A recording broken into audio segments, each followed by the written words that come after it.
ஒரு கொஸ்டின், வாழ்க்கையின் முதல் எதிரி யாரு உங்களுக்கு? சமூகமா, குடும்பமா, இல்ல சக திருநங்கைகளா? காரணம் என்ன? மறுபடியும் கொஸ்டின் ரிப்பீட் பண்றேன். உங்களுடைய வாழ்க்கையின் மிகப்பெரிய எதிரியா கருதப்படுறவங்க யாரு? இந்த சமூகமா, இல்ல குடும்பமா, இல்ல சக திருநங்கைகளா? வணக்கம் எழுத்துடன் எல்லாருக்குமே இரவு வணக்கம். கேள்வி கிடைச்சது ரொம்ப நன்றி. இவங்களே 3 ஆப்ஷன்ஸ் கொடுத்துட்டாங்க. பட் ஆனால் எனக்கு யாரை பார்த்து எனக்கு நான் தான் எதிரி. ஏன்னா என்னை மிஞ்சி தான் நான் இது பண்ண முடியும். நான் யார் கூட இருக்க இதையே பார்த்துனா அவங்க கூட நான் பழகிக்க மாட்டேன். திருநங்கைகளால் ஃப்ரெண்ட்ஸாக தான் நான் இங்கே நிற்கிறேன். அவங்க இல்லைன்னா எங்கள் குடும்பமோ திருநங்கைகளோ ஃப்ரெண்ட்ஸ் 3 பேருமே இல்லைன்னா இங்கே வந்திருக்க முடியாது. ஸோ அவங்க எதிரிங்களை அவங்களால தான் நான் இருக்கேன். எதுக்கு நான் தான். தேங்க்யூ.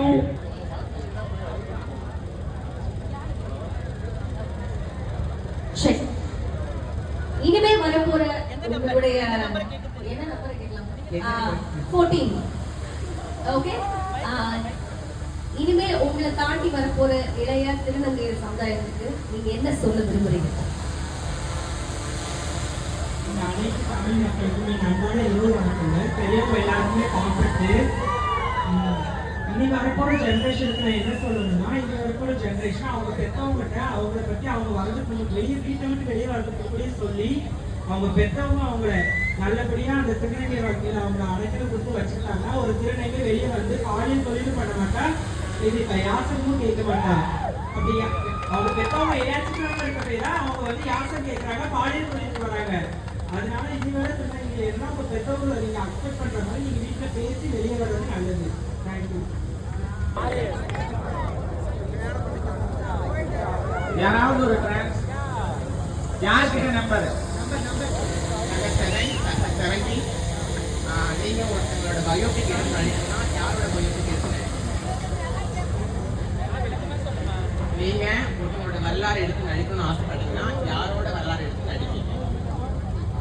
ஃபர்ஸ்ட் ஆஃப் ஆல் என்னை டாப் 7 செலக்ட் பண்ணது ரொம்ப நன்றி judges. Thank you for the question. நான் ஒருத்தவங்க பயோபிக் எடுத்து நடிக்கணும் அப்படின்னா சாவித்ரி அம்மா, நடிகை சாவித்ரி அம்மா அவங்க பயோபிக் எடுத்து நடிக்கணும்னு ஆசைப்படுறேன். ஏன்னா அவங்க காதலையும் தோற்றுருக்காங்க, வாழ்க்கையிலையும் தோற்றுருக்காங்க. அந்த ஒட்டுமொத்த அவங்க இதுலையும் தோற்றுட்டு அவங்க லைஃப்பை என்னமோ வாழ்ந்தோம், சம்பாதிச்சோம், அதை காதலுக்காக விற்றோம் அப்படின்னு சொல்லிட்டு அந்த மாதிரி வாழ்ந்துருக்காங்க. அதே மாதிரி நம்ம இருக்கக்கூடாது அப்படின்னு சொல்லிட்டு அவங்களுக்கு ஒரு உதாரணமாக நான் இருந்து அவங்க பயோபிக் எடுத்து அவங்கள நான் பெருமைப்படுத்துறதுக்காக நான் சாவித்ரி அம்மா பயோபிக் எடுத்துக்கிறேன். தேங்க்யூ. எங்கள் மக்களுக்கு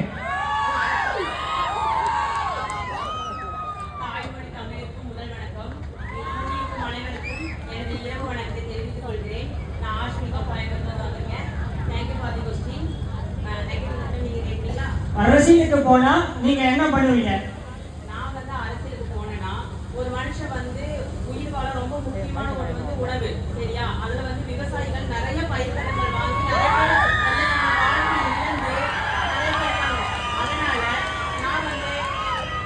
அதனால நான் விவசாயிகளோட பயிர்க்கடனை முழுவதுமா நீக்கிறதுக்கான ஒரு சட்டத்தை ஏற்று அந்த அரசியலுக்கு போனா. தேங்க்யூ. என்ன நம்பர் 2 நம்பர் மிஸ் ஆயிருக்கும்னு நினைக்கிறேன். யாரா என்ன கேள்வி கேட்கப்படல? ஃபர்ஸ்ட் நம்பர் சொல்லுங்க. 21 நம்பர் என்னமா? 21. கடவுள் தோன்றாரு. ஒண்ணே ஒண்ணு கேட்க மைக் முன்னாடி இப்ப கடவுள் தோன்றி உங்ககிட்ட ஒண்ணே ஒரு வரம் தரேன்னு சொல்றாரு. என்ன கேட்பீங்க? பெற்றெடுத்த தாய்க்கும் என்னை தற்றெடுத்த திருநங்கை தாய்க்கும் என் முதற்கண் வணக்கம். இங்க கூடியிருக்கும் பொதுமக்கள் அனைவருக்குமே என்னுடைய வணக்கம். என்னுடைய பேர் KG அஞ்சனா. நான் கள்ளக்குறிச்சி டிஸ்ட்ரிக்ட்ல இருந்து வரேன். கடவுள் என் முன்னாடி தோன்றி என்னை என்ன வர வேணும்னு சொல்லி கேட்டாருன்னா, நான் என்ன கேட்பேன்னா, என் அம்மாவுக்கு நான் மறுபடியுமே திருநங்கையே பிறக்கணும் அப்படின்ற ஒரு ஆசை, அதை வரதான் கேட்பேன். இதை ஏன் கேட்பேன்னா, நான் ஒரு 13 வயசுல ஏத்து முடிச்சுட்டு திருநங்கைகளை போனேன். 14-15 வயசுல வரைக்கும் நான் ரொம்ப கஷ்டப்பட்டேன். அதுக்கப்புறம் நம்ம பையன் நம்ம பொண்ணு அப்படின்னு சொல்லி எங்க அம்மா ஏத்துக்கிட்டாங்க. 2 வருஷம் கேப்ல எங்க அம்மா ஏத்துக்கிட்டு இன்னைக்கு எங்க குடும்பத்தையும் எங்களுடைய எல்லாத்தையுமே நான் தான் பாத்துக்கிறேன். எங்க அம்மாவுக்கு நான் மறுபடியுமே ஒரு பையனா பிறந்து அதுல இருந்து என்னுடைய பெண் தன்மை தோன்றி திருநங்கையா பிறந்து அதுலயும் இந்த அஞ்சனான்ற பேரோடய நான் இருக்கணும்ன்ற ஆசைப்படுறேன். நன்றி, வணக்கம். தேங்க்யூ. அடுத்தது யாரு? ஒரு யங்ஸ்டர் கேள்வி கேட்டீங்கன்னா நல்லா இருக்கும். நம்பர் கொஞ்சம் முன்னாடி வந்துருக்குமா? கொஞ்சம் முன்னாடி வந்துருங்களா?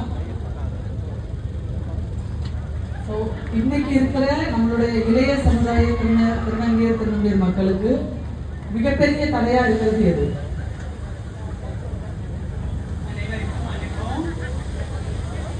அனைவருக்கும் வணக்கம்.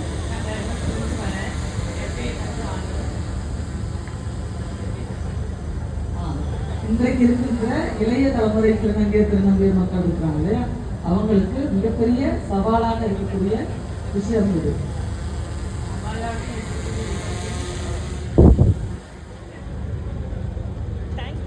தேங்க்யூ. அடுத்தது ராஜமாதங்கி கலைக்குழு தயாரா இருங்க.